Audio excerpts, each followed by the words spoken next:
Ourselves in the holy presence of the Lord, and the Father, the Son, and the Holy Spirit. Amen. Dearest Lord, the guide of all who seek wisdom, the fount of intelligence, and the inspiration of learning, you who gave us the opportunity to do great things, that is done for the greater glory of your name. We gather today, despite the challenges we encounter, to explore our expertise and display the fruits of our hard work that gives you due honor and glory. We implore your loving guidance as we discuss the research made by one who seeks to learn more and pursue milestones to reach this point of this academic journey. We pray that you come and join us and lead the way towards the success of the researcher, the panel, and those who benefit further what we have done today. Help us engage more into knowing and keep our spirits alive as we continue to remain in your loving guidance and to be blessed by your infinite wisdom. We beseech you, O Lord, that in our fruits of labor we are able to give back to you and to our brethren in need of education, that they may desire to know you more, to love you more, and to seek you more. As we ask and pray through Christ our Lord. Amen.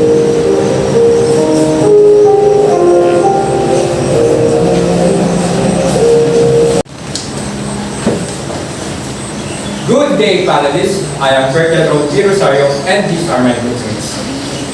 I am Gladys Jacinto. I'm Francis Paulo Cristero. I am Sofia Nicole Ramirez. Also, Mio Ismael P. Guzman. The researchers are from Humanities and Social Sciences strand from 11J BALAGTAS under the advisory of Ma'am Jessica C. Reyes. Today, the researchers will be discussing the study that they did in regards to the perceptions of senior high school students in learning practical research in new normal. To express our views in a clearer manner, we created this visual presentation that will help you understand what our study is all about. Background of the study. Education helps to provide knowledge, develop a logical attitude, and enhance the capability of an individual. Nowadays, it is challenging to teach practical research to the senior high school students, but it is a way and room for improvement and exploration. 21st century learning includes the promulgation of the Republic Act number 10533, otherwise known as the Enhanced Basic Education Act of 2013. Or well known as the K-12 curriculum, which added 2 extra years to the basic curriculum, namely grade 11 and grade 12, and was considered as senior high school. As stated by the Department of Education, the K-12 curriculum will prepare the learners to be equipped with the required skills for the future. In order to prepare students with the required skills for the future, there are subjects that they added regardless of the strand the student needs to take, which taking will help them. One of those other essential subjects that students need to take is the practical research 1, qualitative research, and practical research 2, quantitative research, which aims to equip students with the ways and hows of doing a good research and come up with an output.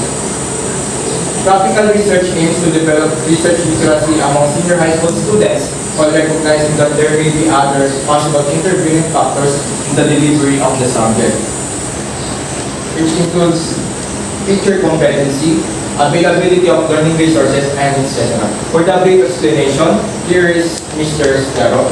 Thank you, Mr. Rosario. The pandemic is expected to have enormous economic consequences, and it also has a devastating impact on global education. Therefore, the main reason for conducting this study is to analyze interconnected learning strategies that can help students learn and discover practical research. The results of the study can be used by teachers and students in senior high school teaching and learning practical lessons. It will be a planning for the appropriate teaching and learning strategies in coming up with the research of both systematically planned with a sense of purpose. Thus, this study will investigate the key areas in the interconnected learning strategies employed to senior high school students that the students find most useful in coming up with the problem. For the general problem, the study aimed to determine the perception of senior high school students in learning practical lessons in Europe. For the specific question, what are the insights about the subject practical lessons? What are the learning strategies of senior high school students in learning practical lessons? What are the difficulties that encountered in understanding this subject matter? How does practical research 1 and 2 help students in maximizing proficiency skills in reading and writing? How does practical research increase students' knowledge in everyday life? Next will be significance of the study, which will be discussed by Ms. Jacinto. Thank you, Mr. Claro. Significance of the study. Students, this study will help students to learn effectively and get the best results of their grades. In this way, the students develop lifelong habits and try a new method of learning strategies. Teachers, this study will help them to be aware and identify of what teaching methods that they provide really understandable by the students to help them achieve learning outcomes. Society, this study will help societies to acquire knowledge by means of conducting a research study to solve any issue in their area and to contribute in our daily lives as human beings. Researchers, through this study, the researchers themselves know students' experiences and give some recommendations about studying practical research in this subject matter. Researchers should be able to defend their research confidently and communicate effectively.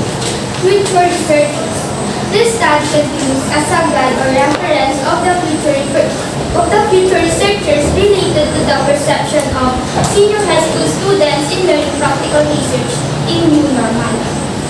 For the scope and the limitation, here is Ms. Ramirez. Thank you, Ms. Jacinto. Scope and delimitation. The study considers the students' in learning experiences in practical research and the reason why they find this subject most difficult. The participants in the study will be then selected senior high school students from different streams. 2 participants from STEM, 2 participants from UMS, 2 participants from BBM, 2 participants from TTM in national high school. This study is conducted on 2nd semester of February to April 2020. For the research design, here is Mr. Sam. Thank you, Ms. Ramirez. This study made use of qualitative research and descriptive case study method that aims to investigate and describe the different perception in senior high school student learning practical research in new normal. According to Mills Jury Post, Webby 2010, a descriptive case study is focused and detailed case study in which statements and questions about the phenomenon are carefully examined and clearly expressed. It also enables the researchers to have a better view and understanding about the subject. The responses gathered from the participants is presented to the table of responses. For the research local and participant, here is Mr. Rosario. Thank you, Mr. Stero. Research local and participants. Since we are in a qualitative type of research, the researchers use non-probability sampling in selecting their participants. Non-probability sampling disregards the random selection of the subjects. Participants were chosen through purposive and convenient sampling technique. According to Patent 2002, purposive sampling technique is widely used in a qualitative research.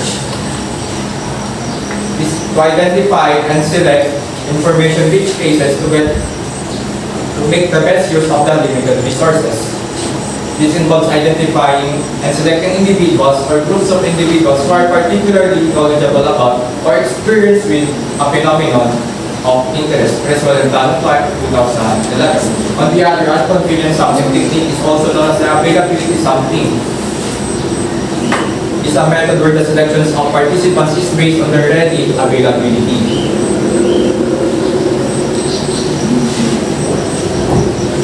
Participants provide the researchers ensured that appropriate research guidelines were followed and certain research ethics were acknowledged during the study's implementation and operation.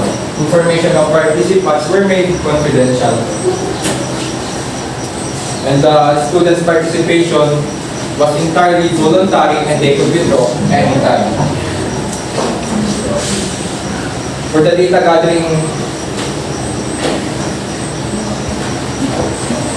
gathering instrument, here's Ms. Ramirez. Thank you, Mr. Rosario.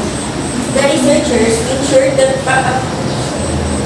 for this study, the researchers used a structured interview to gather responses to the participants. According to the session 2018, structured interview is a type of interview in which there are pre-planned questions and created in advance. The participants are asked with the same question in the same order. They were interviewed by means of online communication like Facebook Messenger, Google Meet, and face-to-face interview. For the data gathering procedure, here's this. Thank you, Ms. Ramirez.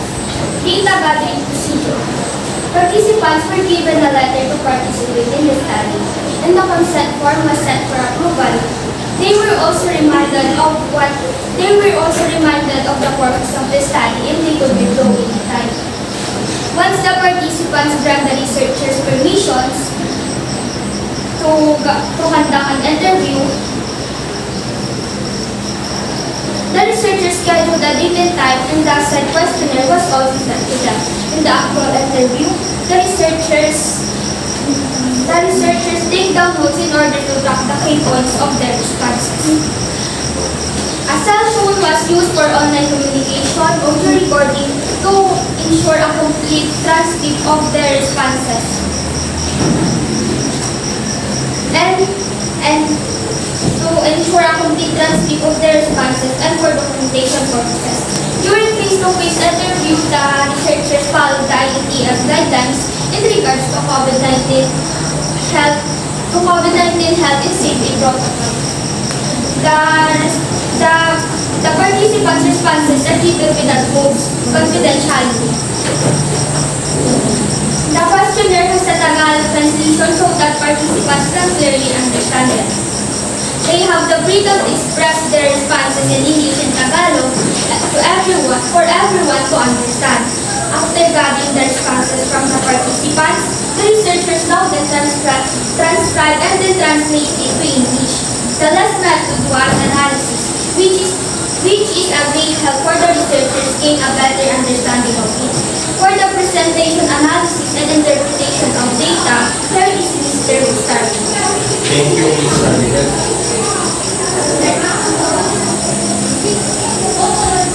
Analysis of data. So we will be focusing on our question number 8 taken from our questionnaire. So it states that what part of your life did you make your own research study? The following emergent codes are formed. Number 1, from experience, denoted by letter F. Number 2, situational, denoted by letter S. Participants provided a variety of responses.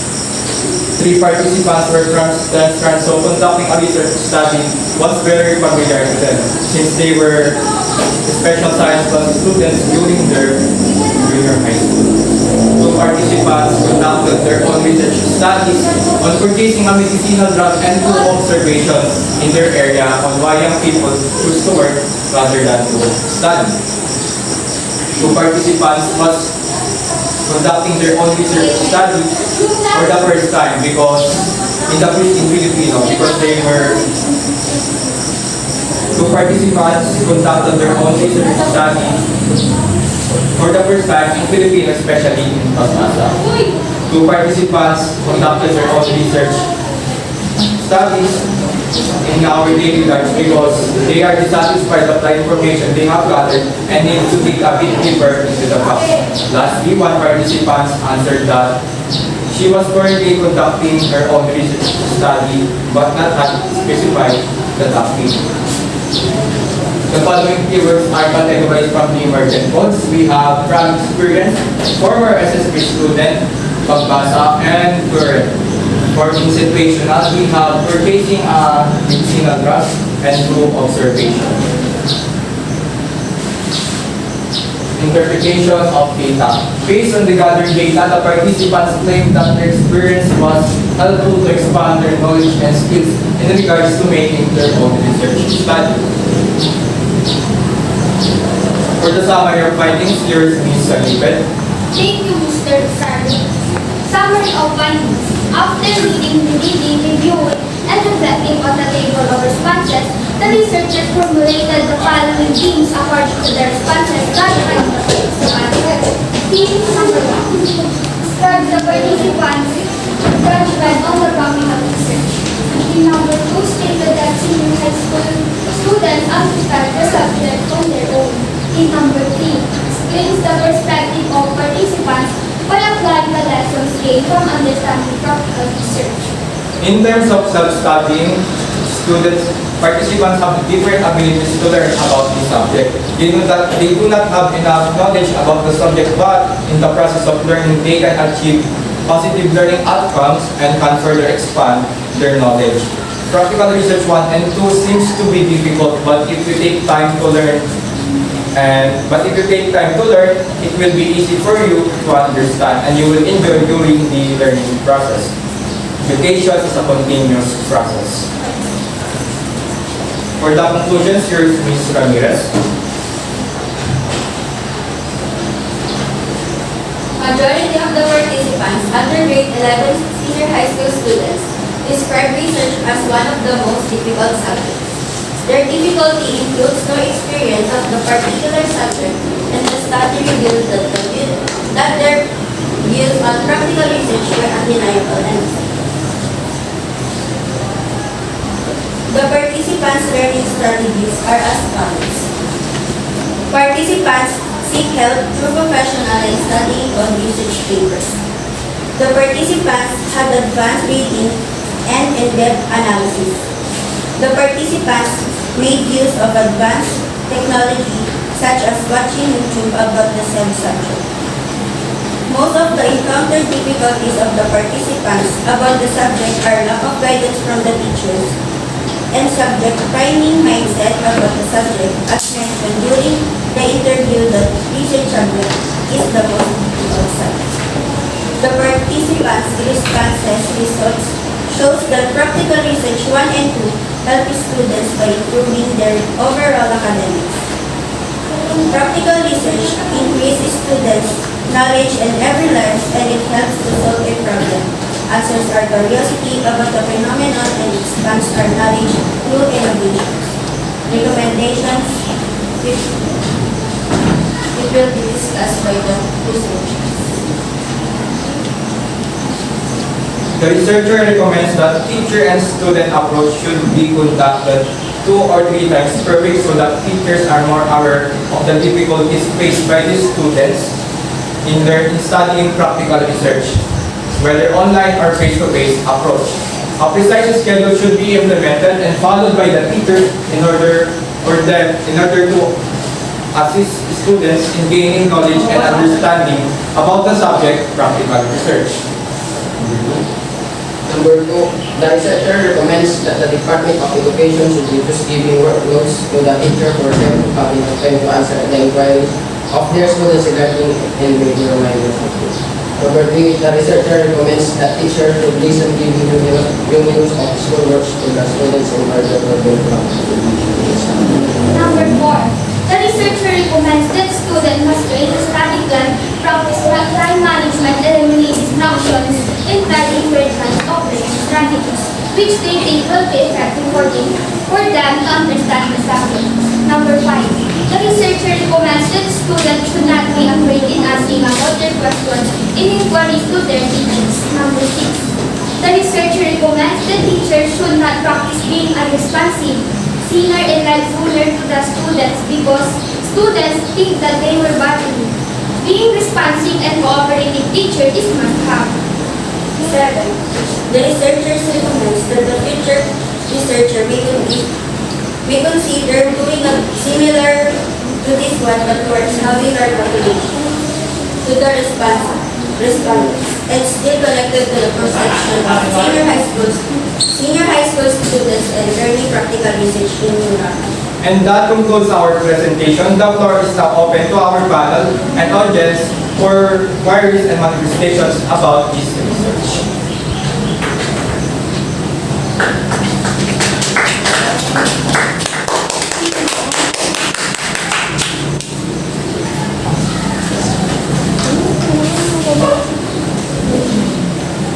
Everyone, and may I congratulate first the first group who presented the practical research on events and for the very first time for the face-to-face. Anyway, I would like to introduce to you your panelists. We have Sir Paul, Elena, Manuel, Castro, and Jacinto. So they will be the one to ask questions or any additional suggestions or comments that may add any knowledge to your okay, so thank you, and may I open now the table for the questions.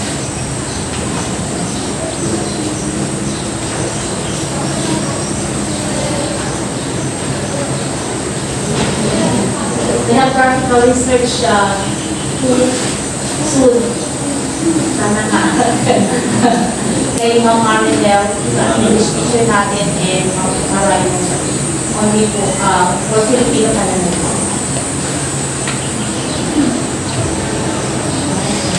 Congratulations guys for a very articulate presentation on your research study. And it seems that it is well constructed, well researched. However, we've got some questions later on for you to answer. And regarding your topic, titled Perceptions of Senior High School Students in Learning Practical Research in the New Normal. Yeah, it's a very interesting topic actually. I was quite attracted to it, and it seems I really wanted to dwell on it.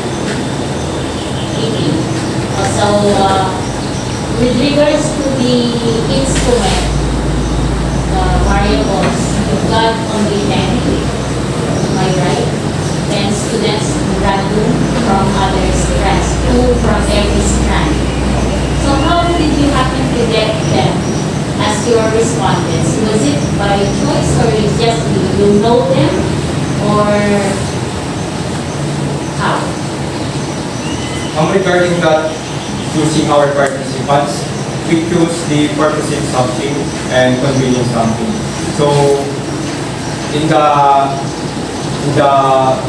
participants from GAS, one person who are willing to volunteer, but we can't find other GAS participants because he or she is very shy and also busy. So we are able to choose a participant from STEM she can contribute to our study about Did you restrict it to 10 students only? Yes, 10 students only. You didn't expand it to at least 15 so that you would get more responses if they reduce more. no more. You just stick to 10. Okay. And did you happen to get the appropriate answers to their perceptions regarding practical research? That's too much. Kasi I'm quite intrigued with the questions. Kasi you made mention a while ago that when you are on the virtual questioning, you had their questions with them.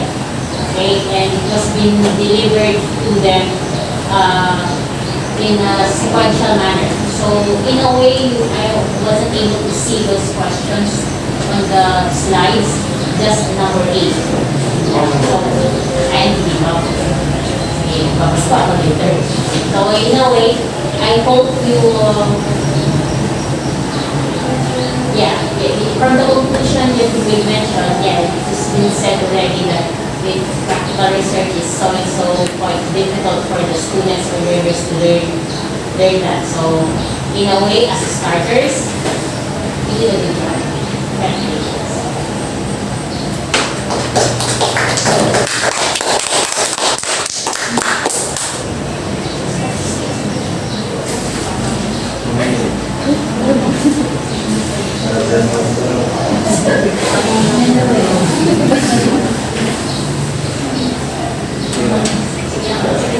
Okay, so first question.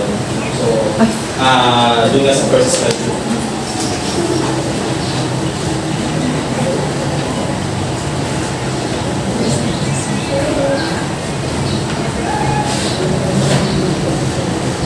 Okay. Sino sa inyo ang nakapag-isip ng taekwondo? Okay.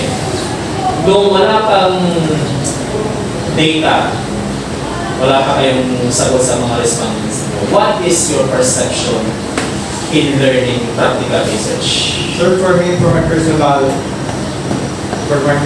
explanation, my perception about the practical research was difficult since it's new normal. Teachers are busy and cannot answer the first of their students, and there is need that teacher and student approach should be conducted, and teachers should guide their students for understanding the subject of practical research. Do you already have your background in doing research? Sir, for me, I don't have any background in doing research, but while browsing the internet, watching YouTube videos, and scrolling in Facebook, I am able to know on how to conduct research studies with my own self. What was your section when you were doing that? Regular class. Regular class, okay. So, okay, answer my first question. There are still 12. You referred to question number 2.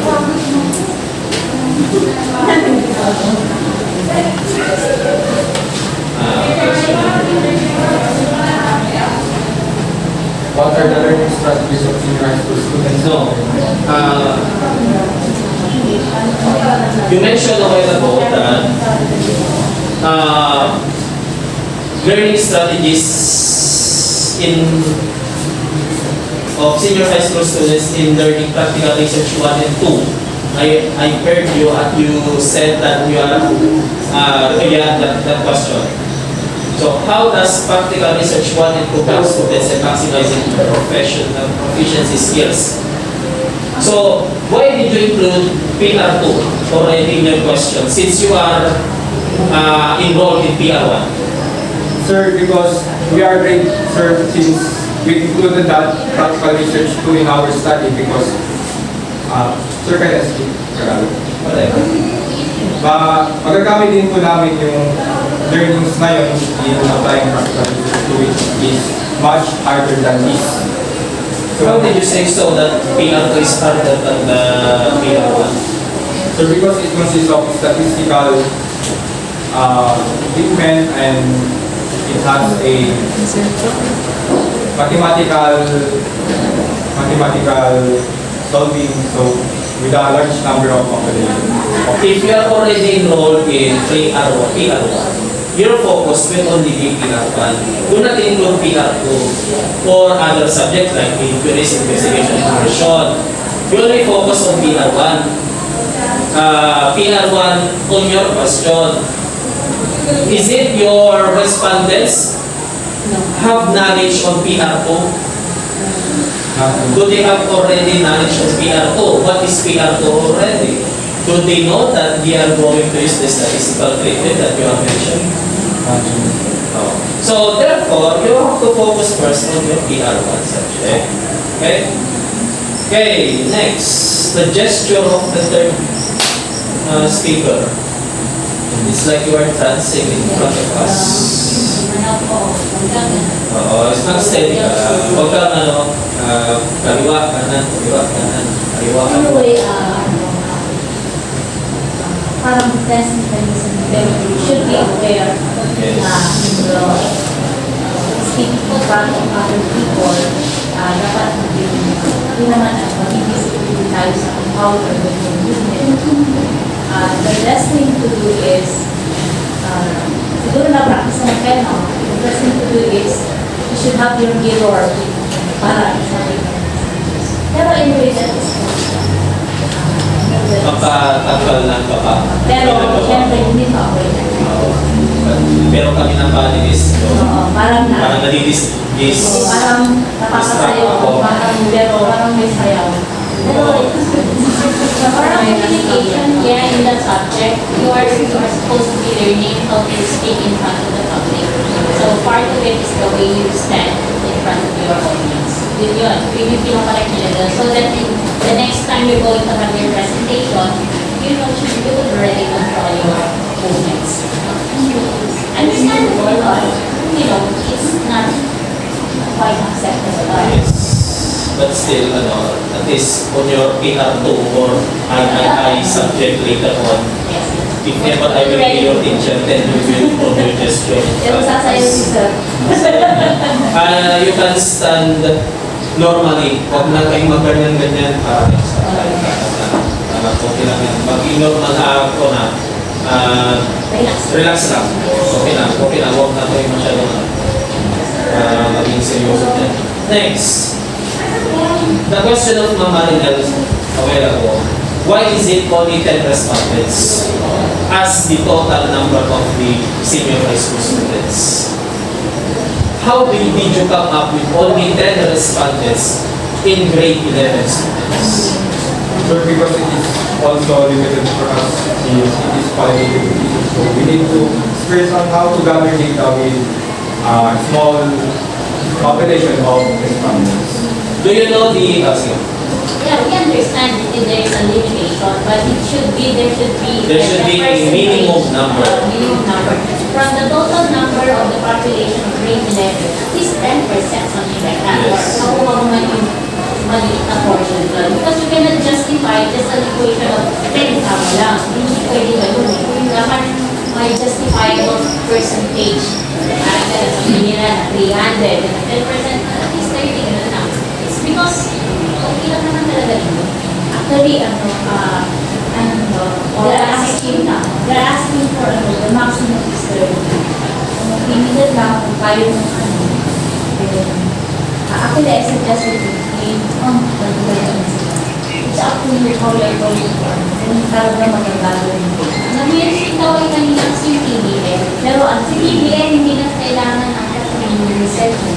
Wala silang students. Pero lahat ng Pero we suggest sana lahat ng students kumakait dalawa ko. Pero nakailangan lang talaga sa ICT.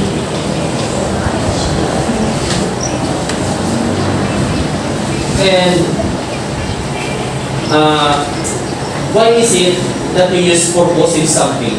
Sir, because based on our criteria, senior high school students from different strands have their own research studies, and it involves practical research projects and applied subject to each of the strands. What is purposive something? Purposive sampling technique is widely used in qualitative research to select individuals or groups of individuals who are particularly knowledgeable about or experienced with the phenomenon of interest. For this, we collected into the perceptions of senior students since they are the ones who will be experiencing in making a research study, and the subject is very applied to each one.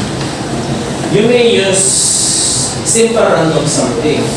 Kasi when we say purposive something, the purpose or the respondents, which is the purpose of your research. We can, example, in your title, if you focus on only in Humss pa rin. Okay, pag Humss lang kayo, that you can use the purposive something kasi ang purpose nyo is the Humss students only. Kasi sinabi nyo dito, perception of senior high school students, and at the same time, hindi nyo nilagay sa inyong scope and delimitation. Sa scope and delimitation nyo kasi, pwede makonsider si purposive something if you only use Humss strand respondents. Hindi pwedeng na-apply si purposive sampling sa research niyo. Sino ba ang focus ng research niyo? Only grade 11 students. Okay. Hindi senior high school students. Means to say, buong population ng senior high school students sa buo ninyo. Hindi yun purposive. You may use simple random sampling, wherein you can select 5 in each strand. Yung 10 na sinasabi nyo na respondents yun, that is not acceptable. Your minimum should be 30. 30 respondents sa lahat ng senior high school students, grade 11 senior high school students. From that 30, you divide it to STEM, ABM, Humss, gas, TVL. And why is it that you did not include gas students as my advisory class? Sir, we included gas student, but one participant has volunteered to be part of our study. But the other gas students is very shy and busy. You As we interviewed them by Facebook, Messenger, online communication. Sino kayo dito sa gas?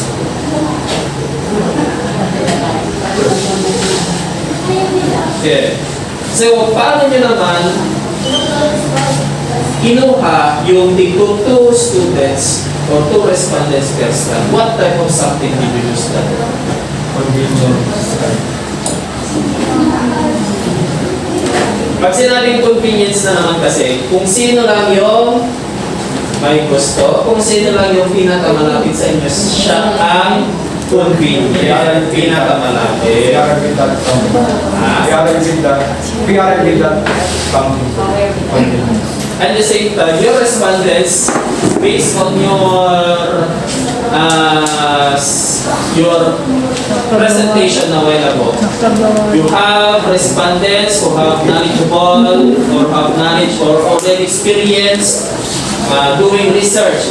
In STEM, ilan ang kinonyo doon na may alam na sa research? 2. So is it true na lahat ba ng STEM represented by the 2 students have knowledge already on research? Yes? Okay, ganito. Yung 10 estudyante nyo ba, lahat ba ng idea nila is true to all grade 11 students? Yes, sir. Based on our analysis, it is true, and With just only 10 respondents. yes, sir. It is also acceptable for us.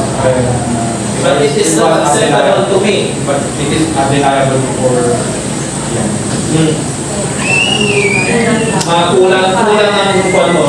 Kulang ang respondents nyo. Hindi pagdating nyo sa PR to, hindi ko tatanggapin ito sa kulang kung sakaling ako maging teacher. Hindi na dalawa lang. Minimum of that. Section for like 3 months. For that, kulang yung sinabi ng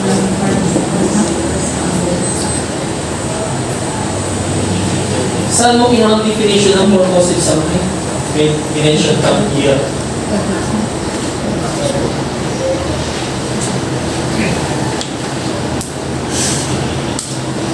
part of 2000. 2000. Okay. Take note, students, also at the back. If you are going to make, if you are or having a reference, it should be 5 years. 5 years backward. 2020 ko ngayon. 2017. 17 and 18, 19, 5 years back. Next, yung pictures ng mga participants. Yan.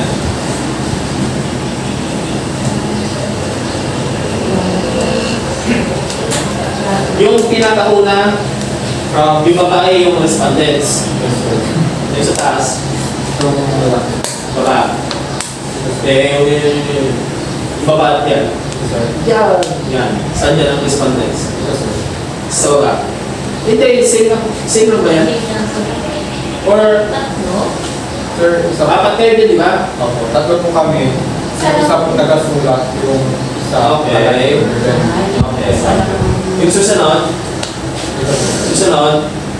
susunod, bakit blurred yung mata nila? Sir, for their to maintain anonymity and to ensure their privacy of their data. Okay. So, correct naman yun for confidentiality. Next, Ms. Ramirez. Another observation in your gesture, eye-to-eye contact. No. Kasi nakatingin ka dito, mali mo, tulog na kami. Hindi kami nakatingin sa'yo. So you have an eye-to-eye contact. Although you already practiced your presentation kahapon ba? Okay. Okay lang naman na tumingin kayo sa inyong notes. But still, since you already practiced it, dapat kahit pa paano, you memorized. Okay. Question number 8. Bakit yun ang discuss nyo? You refer to question number 8. And why is it that majority of your respondents have already background in doing research? Kasi yung sinabi, yung one nga, yung experience tsaka situational. Ilang estudyante yung former SSP student ng konyo? 12 nyo? Tatlo. So, they already have their background. Tatlo lang. Seven. Si purchasing, Isa po. pagbasa, Nagama po. observation, Apat. parent. Isa po. So, yung sa situational, 5. Opo. 5 din sa kabila sa experience. 5 estudyante rin. Opo. Ay, Hindi, what? anin po dito, tas apat sila dito. Oh, o di, nagiging majority na yung respondents nyo have already background in PR1 or in research. So, yung 6 ba yun, does it represent all the grade 11 students, all the perception in doing research? Masasabi ba nila na mahirap talaga gumawa ng research, especially modular type kayo? Di ba sabi nyo nga, yung 10 represents the grade 11 students. Ang perception nila, anong perception nila yung 10? Difficult. Difficult. Okay. So, yung 6 ba yun na already have the experience in doing research, is still mahirap pa rin ba sa kanila? Mayroon pa rin po, sir, because there is no interaction between. But they already have experience. Or they already have background. Paano masabi na mahirap pa rin sa kanila? Kasi majority of your research respondents may background na sila. Sir, to answer that question, they have their own background, but it is harder for them to make a research study for this one because we all know it is pandemic times and new normal, no? And kailangan pa rin ng guide ng teachers kasi mostly during their modular, nahihirapan pa rin sila sa pagsagot at sa module. And dun sa module naman may mga activities na related sa ating practical research, which is the other parts, lalo na sa performance. So, nahihirapan pa rin po sila. And then they have wala po sila background for this school year because wala po silang research. So what makes it difficult for them to learn practical research is when they are having it in a modular methodology, modular learning. Not, but perhaps if they're going to have it on a face-to-face, It will be easy it for them. will be probably easier. Ganun ba yun? So from the interview that you had conducted, the thing that made it difficult for them is because of the situation that we are on a modular training. Kaya ito na kasi hindi ko narinig.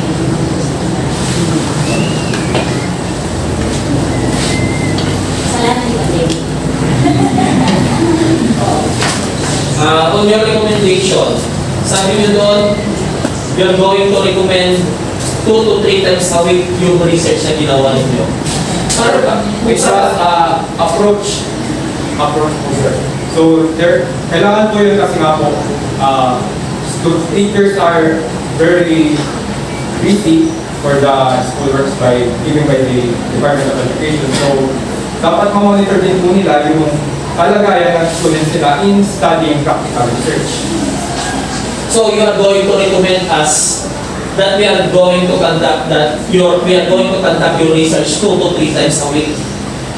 Yung pag sinabi nyo. Research is, self-paced yan. Self-paced research. Pag lagi kami nandyan, di paano na kayo guys? Oo. So, what will be our basis or what will be our parameter for us to do that 2 to 3 times a week na gawin yung research ninyo?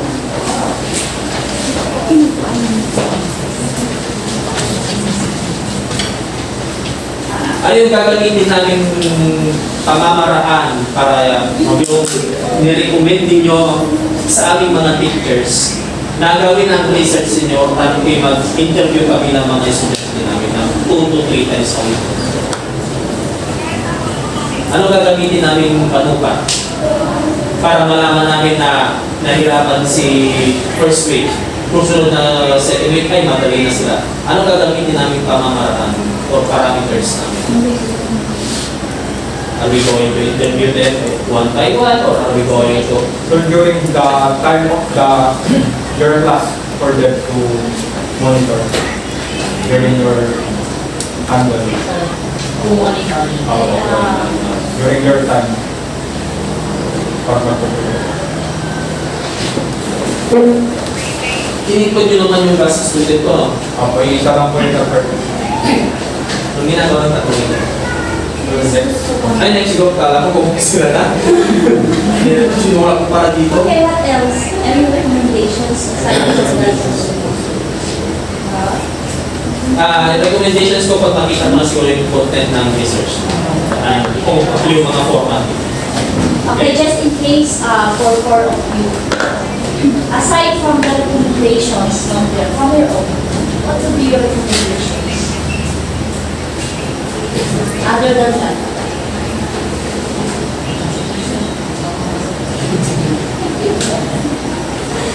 Sinong absent dito?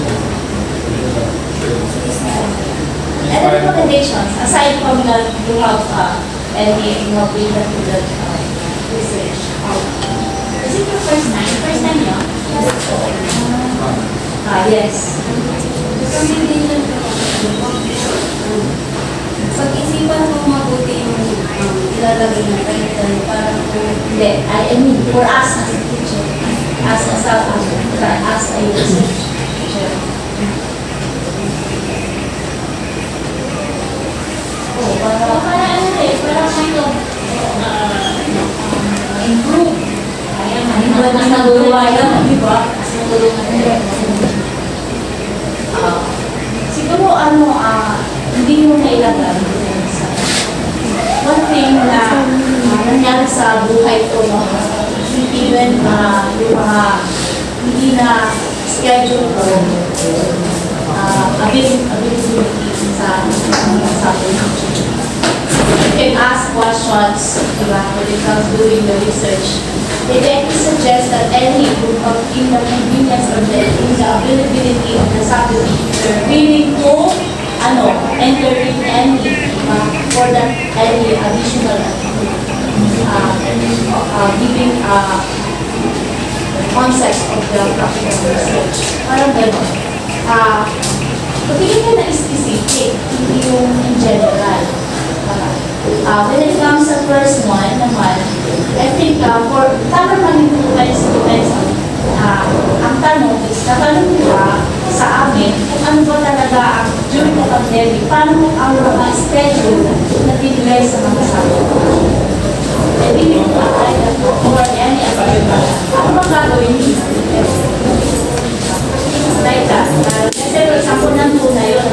Kung ano ba may schedule? Di ba may schedule? Hindi ba may schedule? Pwede bang pwede bang pag-extend mo yung sa akin? Opo, para po para mas malaman po nila yung mga katanungan ng kanilang mga students sa kahirapan sa pag-aaral ng computer. Okay, paano hindi the schedule, then extension in the availability of the kasi hindi naman pwedeng gusto nila, hindi. Siyempre yung availability.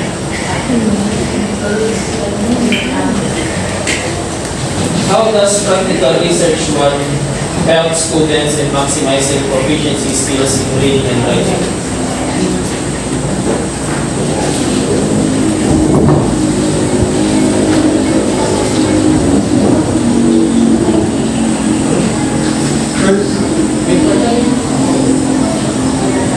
When numerous findings that students has difficulty in research and writing academic paper, it was according to Kama 9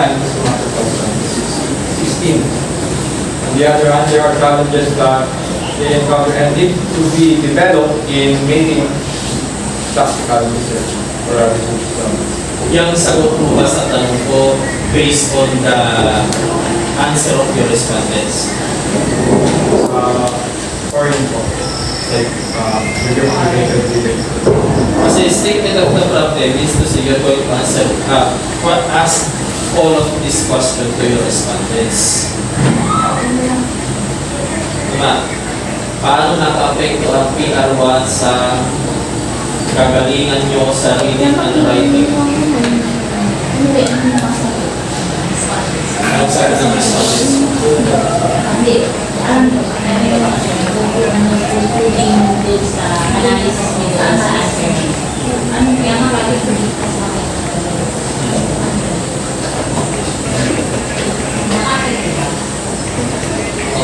Nag-improve po yung mga activities nila sa pag-analyze ng data, pag-halap ng response at sa pag-move ng iba't ibang parts ng research. Also, na-improve din po yung skills nila in writing academic paper. Paano mo nalaman? Paano mo nasabi? Na gumaling sila sa paggawa ng reading and writing? Sure, it was self-based. Self-based na Not really, because yung methodology na ginamit mo din, nag-interview kayo. Interview lang. Hindi siya. Kaya hindi siya. Sana pag nanigil niya. How does practical research increase students' knowledge in everyday lives? Yung iba naman. Always up here. Okay, number 5. Anong sagot ng mga respondents ko? Question number 5. How does practical research increase students' knowledge in everyday lives? Ang sagot nila.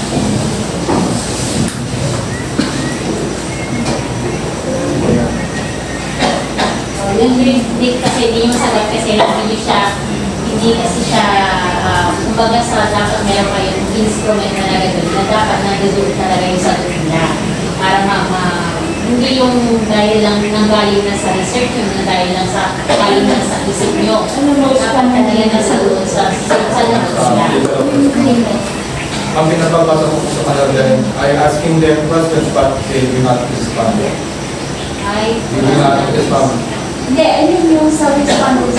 Yung sa mga respondents nyo, ano May ang sagot nila dito? responses po sila. Ano ka? Ano sabi nila doon? Awan po question. Yun, number 5. Increase students' knowledge in everyday lives. Paano nakatulong ang research? Ano sagot nila doon? Masusol po yung particular problem in their society, and it also gain in knowledge, particularly majority of them. That majority is how many of them? Then factor. Okay? Mahirap.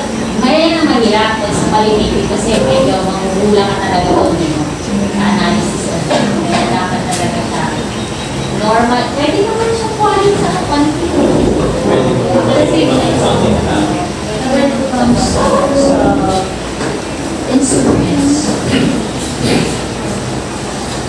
actually it will still apply as the simple random. At kanina nyo lang sana para medyo hindi kayo mag-ulis sa sagot. Kaya pag mag-PR po kayo, minimum of 30. Kami naman maximum. Ngayon, kahit natataraan sa team or depende sa interest.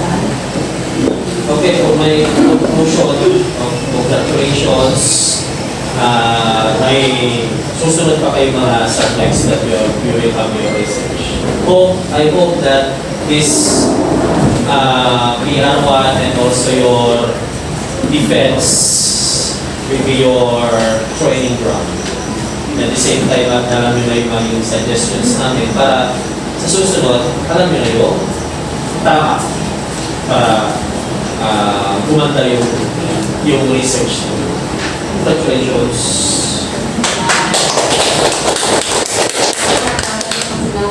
Pag-research.